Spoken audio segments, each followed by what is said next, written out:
तो good morning बच्चों।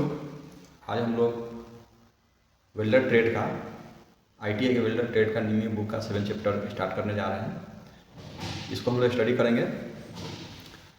इसमें वेल्डर ट्रेड का ही है, आईटीआई का वेल्डर ट्रेड का जो निमी बुक है।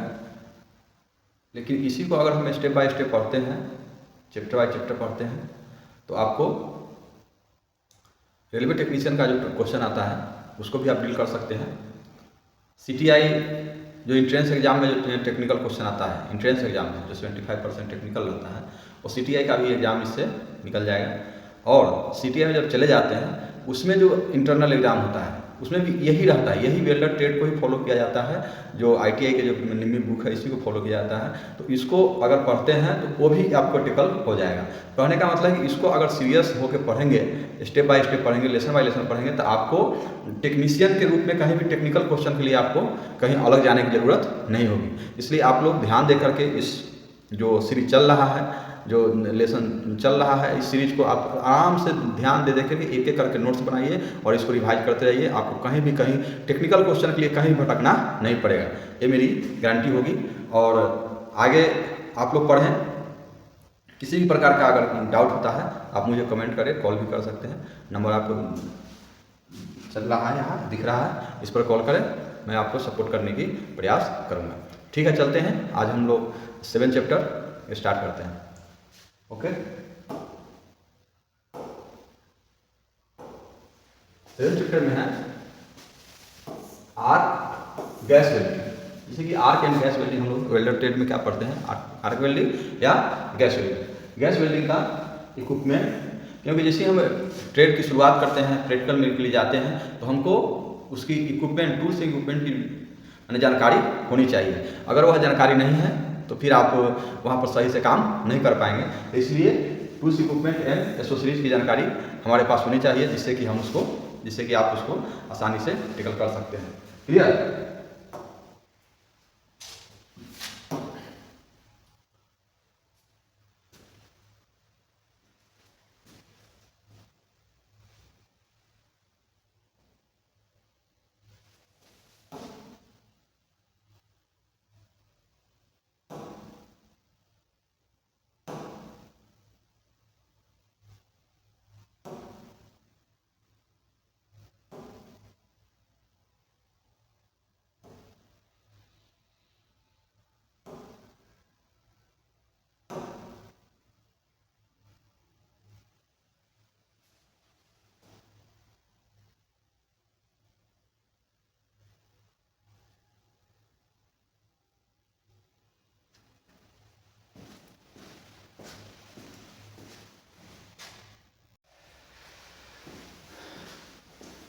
चलिए देखते हैं कि क्या है।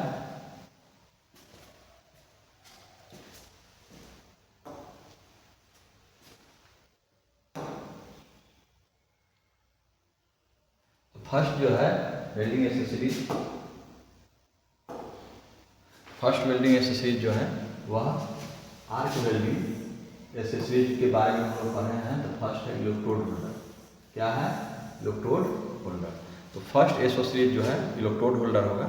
वह इलेक्ट्रोड होल्डर क्या करता है, तो आप देखिए, इलेक्ट्रोड होल्डर इंसुलेटेड हैंडल वाला टूल्स है। यह इलेक्ट्रोड होल्डर क्या है? इंसुलेटेड है, यानी उस पर एक कवर लगा हुआ रहता है। जिससे देखिए ये इलेक्ट्रोड होल्डर,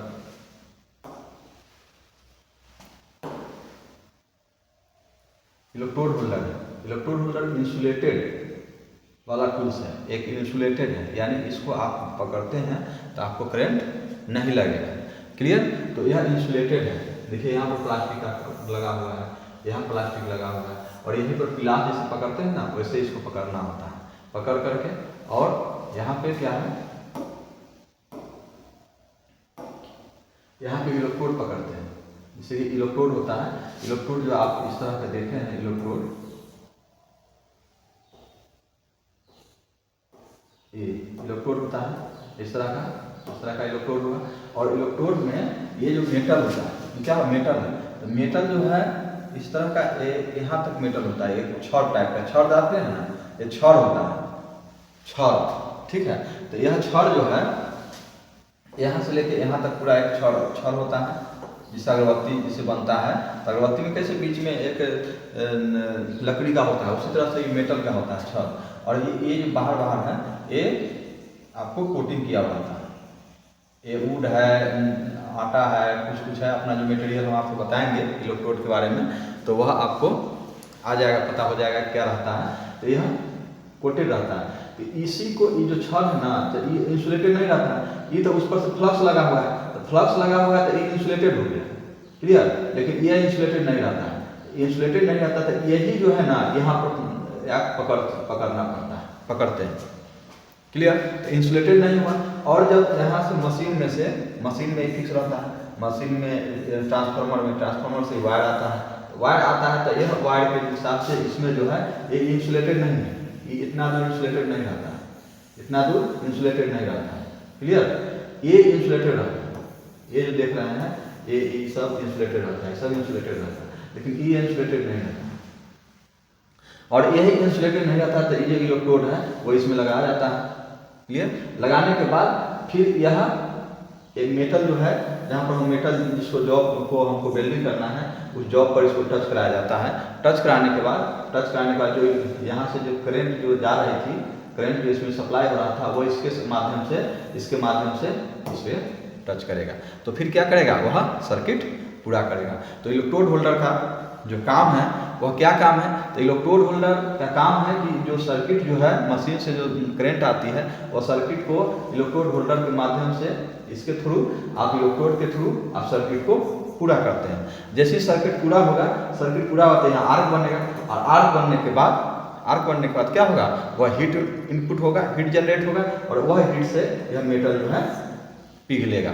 मेन चीज़ क्या है, वेल्डिंग में आपको हीट की ज़रूरत होती है, और वह हीट जैसे भी आप दे दें उसको, गर्मी जो है, हीट जो है जैसे भी दे दें, आप आर्क से दीजिए, गैस से दीजिए, लेजर बीम से दीजिए, घर्षण से दीजिए, जिससे भी दीजिए, लेकिन हीट होना चाहिए। तो यह जो यहाँ हीट उत्पन्न होगा, हीट उत्पन्न कर देगा, गलेगा, और गलने के बाद एक साथ मिल जाएगा, मिलके वह एक स्ट्रॉन्ग जोड़ बना देगा।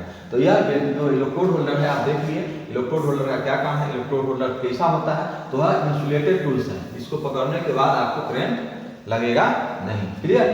तो इस तरह से आप एक इलेक्ट्रोड होल्डर को आप देख रहे हैं। इलेक्ट्रोड होल्डर क्या है,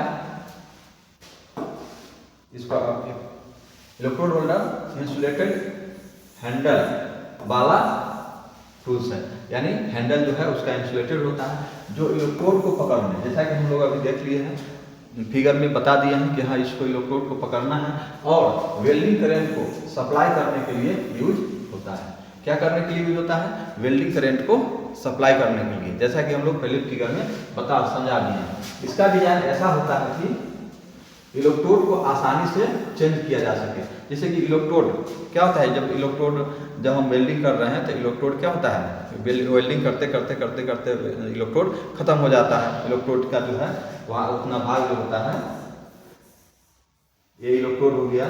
तो जो इलेक्ट्रोड जो है यहाँ से खत्म होते जब इतना बचता है, जो 20 mm का होगा, तो यहाँ जब बचेगा तो फिर उसको चेंज करना होता है। तो क्या करते हैं, उसको ऐसे पिलास टाइप का जो हम बताए हैं फिगर में, उसको दबा करके फिर उसको चेंज कर देते हैं, फिर दूसरा इलेक्ट्रोड यहाँ लगा लेते हैं। तो यह चेंज किया जा सकता है, और ऑपरेटर को शॉक से प्रोटेक्ट मिले, और सब प्रोटेक्ट भी करता है। जैसे चेंज भी कर देंगे तो ऑपरेटर को कोई दिक्कत नहीं होगा, क्लियर। तो इस तरह से हो गया कि एक इलेक्ट्रोड के बारे में हम लोग अभी जाने कि इलेक्ट्रोड के बारे में नहीं, इलेक्ट्रोड होल्डर के बारे में, कि इलेक्ट्रोड होल्डर क्या है, इलेक्ट्रोड होल्डर का काम क्या होता है, क्लियर। तो फिर नेक्स्ट देखते हैं कौन सा आपके पास,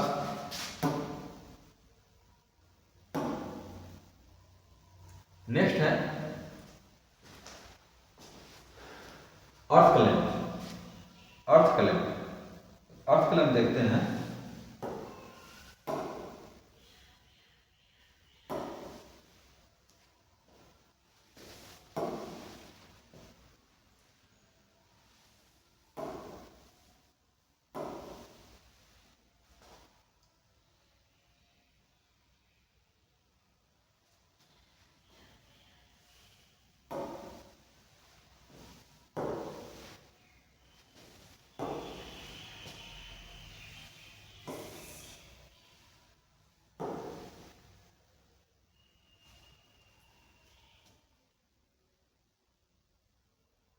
देखिए आपको थोड़ा सा धुंधला दिखाई दे रहा होगा, यह मशीन सेटअप है। क्लियर,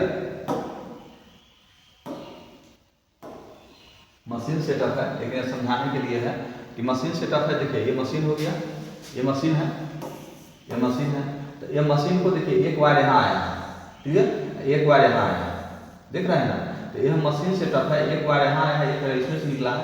यही जो है इलेक्ट्रोड जो यह है यहाँ होल्डर में ऐड है, देख रहे हैं यहाँ इलेक्ट्रोड होल्डर, क्लियर दिख रहा होगा, इलेक्ट्रोड होल्डर में ऐड है। और यही इलेक्ट्रोड होल्डर इंसुलेटेड होता है, देखिए यहाँ प्लास्टिक से ही कवर किया हुआ है, देख रहे हैं ना, प्लास्टिक से कवर किया हुआ है। तो यह इसमें से जब निकला तो यह इलेक्ट्रोड होल्डर में आया एक वायर, और यहाँ इंसुलेटेड है, और ये इंसुलेटेड नहीं है। यहाँ पर पकड़ने के लिए एक दबाना है, ग्लास टाइप के दबाने वाला होता है, और यहाँ पर एक इलेक्ट्रोड पकड़ते हैं। लेकिन दूसरा देखिए, दूसरा जो है देखिए यहाँ से आया और इस तरह से आपको एक अर्थ क्लैंप में लगा हुआ है, इसको क्या बोलते हैं, अर्थ क्लैंप। ये भी यहाँ पर इंसुलेटेड है, इसको भी दबा करके आप किसी जॉब में, जहाँ भी जॉब होगा, जैसे कि यह जॉब हो गया, यह जॉब हो गया, तो इसको आपको इसमें अटैच करना होता है, क्लियर, जिससे कि अर्थिंग यहाँ आ जाएगा और मेन से यहाँ आ जाएगा, क्लियर ना। तो अर्थ है, इसको अर्थ क्लैंप बोलते हैं, क्योंकि यहाँ ये जो क्लैंप है वो इसमें लगाएंगे तभी तो सर्किट पूरा होगा,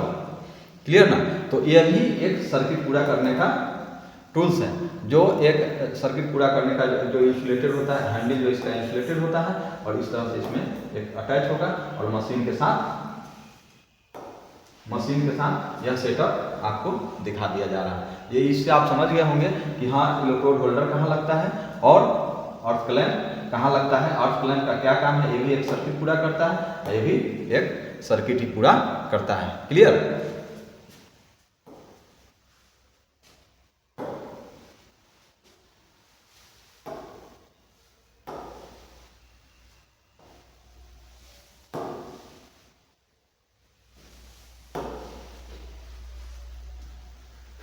तो क्या है देख लीजिए, इसको फिर से इसको इस नोट्स बनाने के लिए इस तरह से इसको करेंगे। अर्थ क्लैंप का यूज वर्क पीस को वेल्डिंग करंट में जोड़ने के लिए किया जाता है। बात तो ये है, जो अर्थ क्लैंप में, अर्थ क्लैंप का क्या काम है, वेल्डिंग करंट से जोड़ना है, किसको, वर्कशॉप को जोड़ने का काम किया जाता है। यह क्लैंप वर्क पीस से कॉन्टेक्ट बनाकर सर्किट कंप्लीट करता है।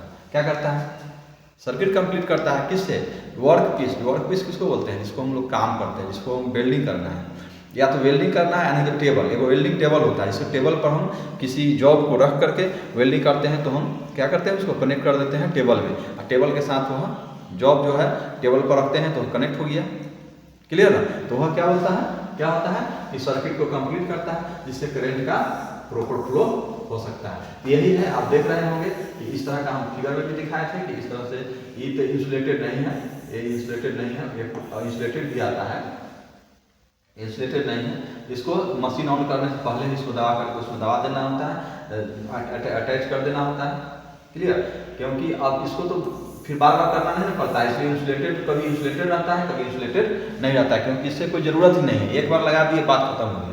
इलेक्ट्रोड होल्डर को तो बार बार उसको इलेक्ट्रोड चेंज करना पड़ता है, उसी को पकड़ करके हमको वेल्डिंग करना पड़ता है, इसलिए इलेक्ट्रोड होल्डर क्या होता है, इंसुलेटेड होता है, क्लियर है।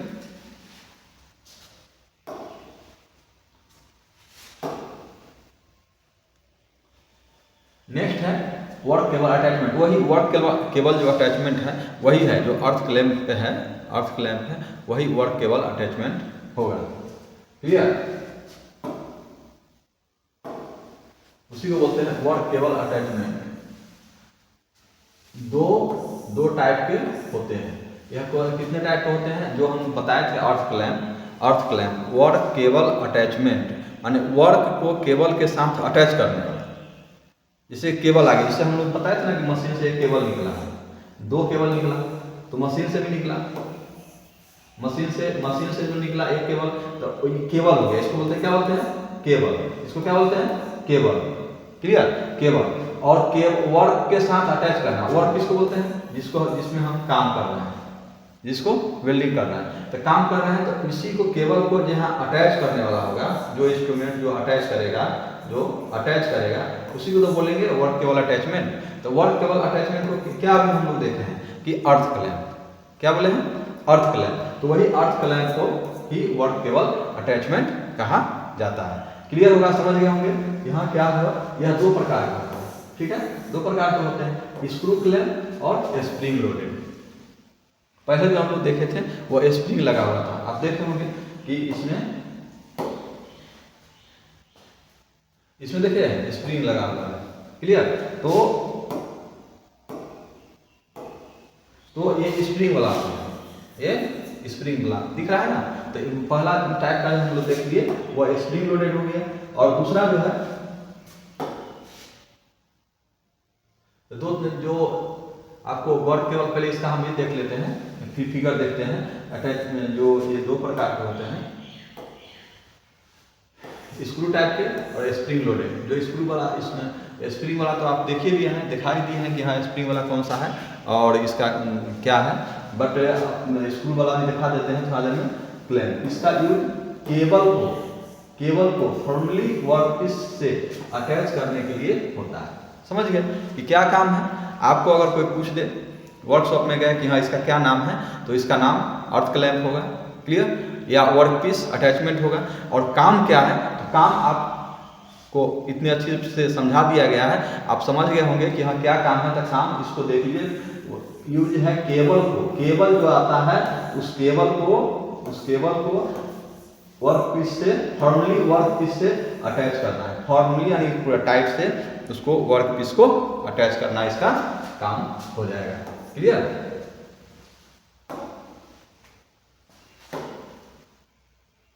देखिए यहीं पर आपको देख रहे हैं कि वर्क जो स्क्रू वाला, आप लोग खुद ही बताइए कि यहाँ पर स्प्रिंग वाला कौन है और स्क्रू वाला कौन है।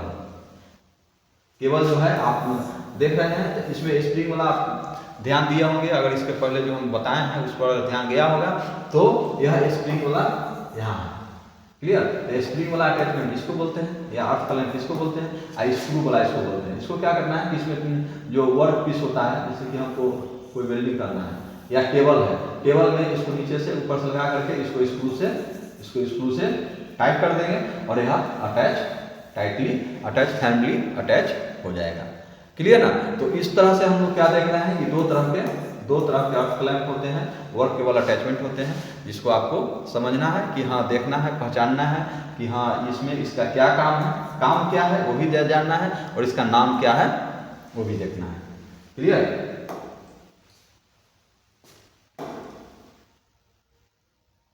नेक्स्ट हम लोग आते हैं लग्स। देखिए लग्स का क्या काम है। लग्स बोलते हैं किसी को है lugs welding leads, lugs for welding leads. तो लग्स फॉर वेल्डिंग लीड्स, तो हम पहले आपको फिगर के माध्यम से आपको बता देते हैं कि लग्स का यूज कहाँ होता है।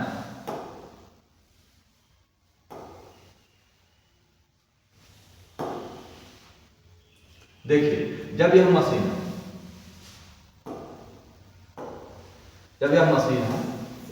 है और इससे यह अटैच है, क्लियर ना। तो जब यहाँ केबल होता है तो इस केबल से इसमें भी अटैच करने के लिए लग्स की जरूरत होती है, क्लियर। लेग या पैर के हिसाब से याद करके रखिए कि हाँ इसको इससे अटैच करना है, इससे मशीन को अटैच करना है। तो फिर क्या यूज किया जाएगा, करना होगा, कुछ तो करना होगा। तो यही वेल्डिंग लग्स इसी को बोलते हैं, लग्स इसको अटैच करना है, इससे मशीन को अटैच करना है। तो फिर इसको अटैच करने के लिए लग्स की जरूरत होती है। तो क्या काम करेगा लग्स, केबल को मशीन से अटैच करेगा। एक क्या काम करता है अर्थ क्लैंप, तो वर्क को केबल से अटैच करता है, क्लियर। तो वर्क को केबल से अटैच करता है अर्थ क्लैंप। लग्स क्या करता है, तो केबल को मशीन से कनेक्ट करता है, क्लियर ना। आपको सारी जो है ये जानकारी होनी चाहिए। क्वेश्चन आता है कि हाँ लग्स का क्या काम है, तो आपको वहां पर दिखाएगा, अगर वहां ऑप्शन में रहेगा कि हाँ वर्क को केबल से अटैच करता है, तो फिर क्या हो जाएगा, अर्थ क्लैंप का आंसर देना है। अगर वो कहेगा कि हाँ मशीन के जो केबल से मशीन को कनेक्ट करता है, तो क्या हो जाएगा, लग्स हो जाएगा, क्लियर। तो इसको आप देख लिए कि समझ गए होंगे कि अच्छी तरह से कि हाँ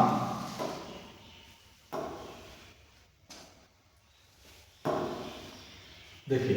तो यह क्या हो गया, इसमें आप देख रहे हैं कि इसको आप उसी को जिसको बताया है उसी को आप फिर से देख लीजिए कि क्या है वेल्डिंग लग्स। कॉपर के बने होते हैं। किस चीज़ का बना होता है? कॉपर का बना होता है। क्लियर? कॉपर का बना है क्योंकि जो भी काम करते हैं हम लोग, जो वायर वगैरह जिसका भी हो, सब कॉपर का ही उसमें यूज होता है। क्लियर? एल्युमिनियम वगैरह का बहुत रियर होता है, नहीं यूज नहीं बराबर होता है, तो कॉपर का यूज कॉपर का बना होता है। केबल इंड्स पर फिट किया जाता है। केबल इंड्स जैसे कि केबल हो गया, केबल है ना, तो केबल के इंड्स में इधर इंड हो गया, इधर इंड हो गया, इसको भी इंड बोलेंगे और इसको भी इंड बोलेंगे। तो केबल इंड पर लगा होता है, तो इंड तो इधर भी है और इधर भी है, तो फिर क्या जानेंगे, कैसे पता चलेगा कि इंड कौन सा इंड पर यूज होता है? तो फिर देखिए इसको, ताकि इन्हें वेल्डिंग मशीन, इलेक्ट्रोड होल्डर या क्लैंप से कनेक्ट किया जा सके। तो यहाँ वेल्डिंग मशीन से यूज, उसको वेल्डिंग मशीन से कनेक्ट करने के लिए यहाँ पर यूज किया जाता है। क्लियर? वेल्डिंग मशीन, क्लियर ना?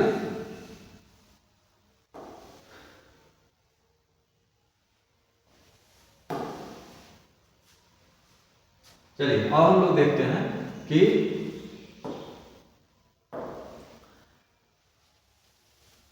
Recommendation of copper cable for arc welding. देखिए जब हम देख रहे थे, अभी क्या देखते हैं, मशीन के साथ जो अटैच हुआ, तो अर्थ क्लैंप देख लिए, इलेक्ट्रोड होल्डर देख लिए, लक्स देख लिए।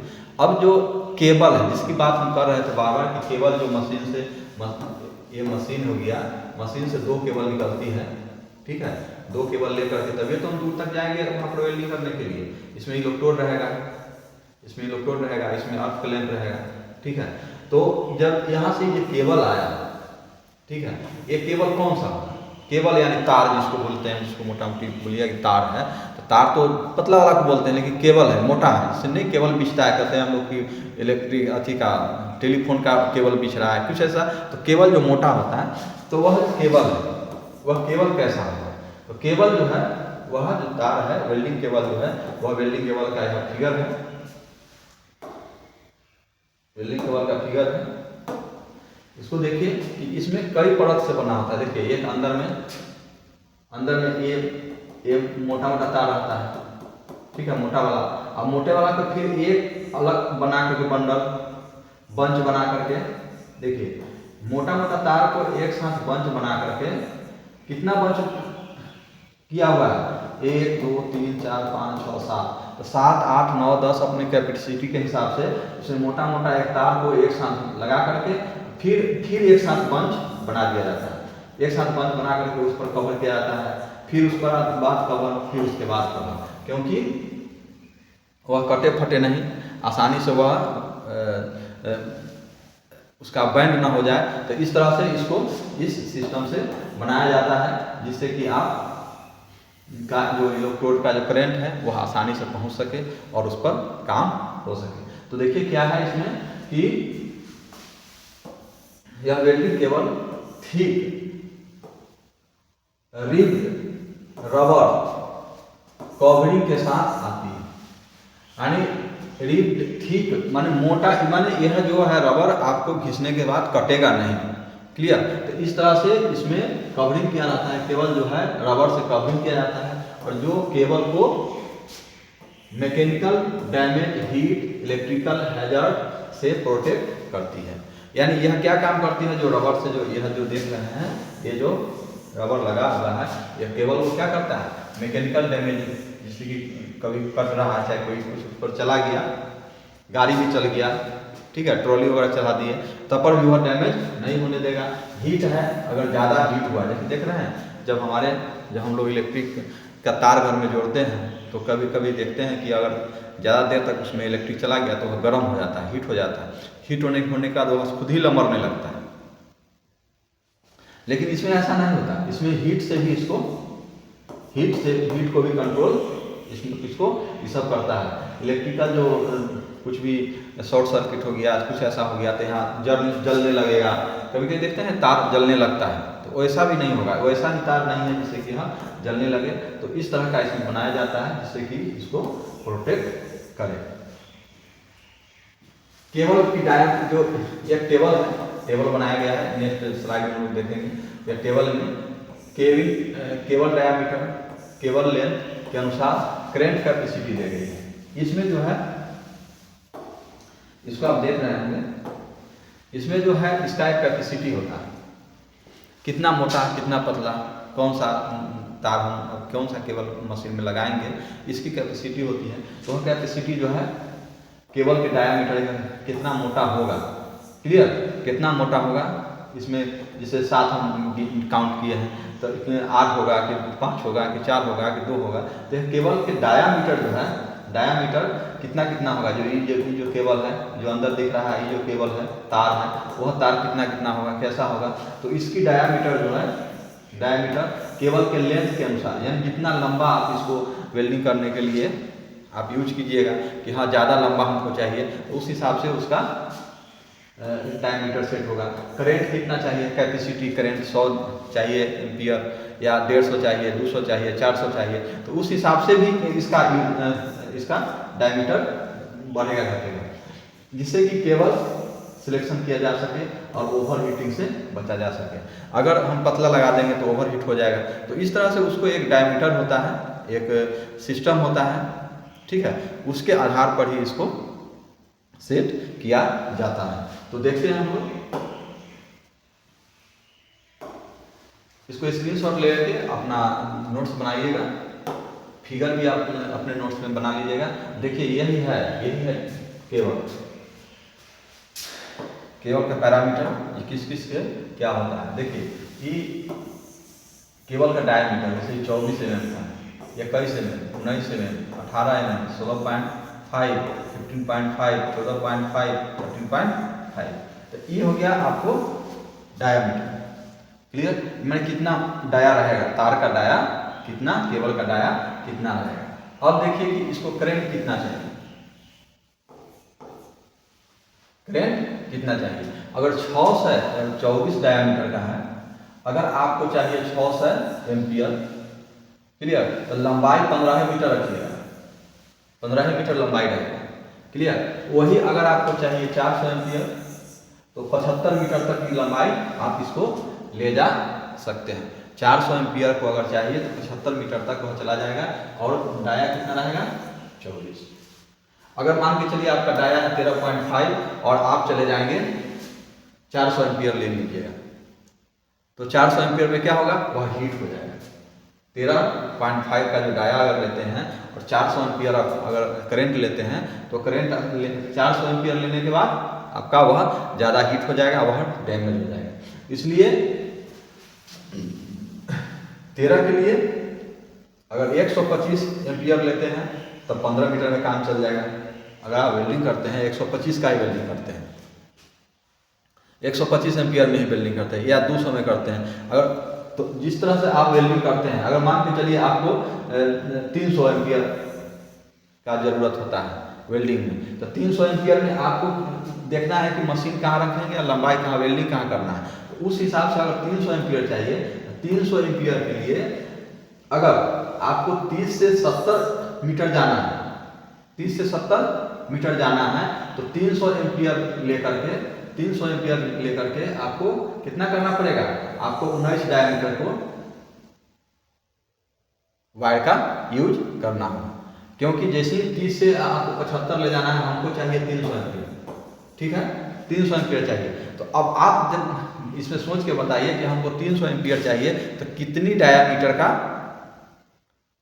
हमको केबल चाहिए। और 300 एम्पियर में भी आप देखना है कि 300 एम्पियर तो चाहिए, लेकिन 300 एम्पियर को दूरी कितना ले जाना है। अगर दूरी आपको 15 मीटर ले जाना है, 15 मीटर दूरी ले जाना है, तो 15 मीटर दूरी ले जाना है, तो आप इसमें टिक कीजिए, बताइए कि इसमें से कितना डायामीटर का आपको केबल चाहिए। तो आप देख रहे हैं कि 300 और 15, तो 300 यहाँ 15 मीटर है और 300 यहाँ है, तो ये आपको 18 mm भी चल जाएगा। आपको 300 है नहीं, यहाँ डाटा मिसमैच है, ठीक है, यहाँ 200 हो जाएगा, डाटा मिसमैच दिख रहा है। तो 300 के अगर आपको 15 मीटर ले जाना है, तो आपको ऑटोमेटिक आपको डाया कितना हो जाएगा, 18 mm की डाया का आपको केबल चाहिए, क्लियर ना। इससे आप एक एग्जाम्पल से समझ गए होंगे कि हाँ, आपको अगर आपको 30 से 75 mm के 75 मीटर तक ले जाना है।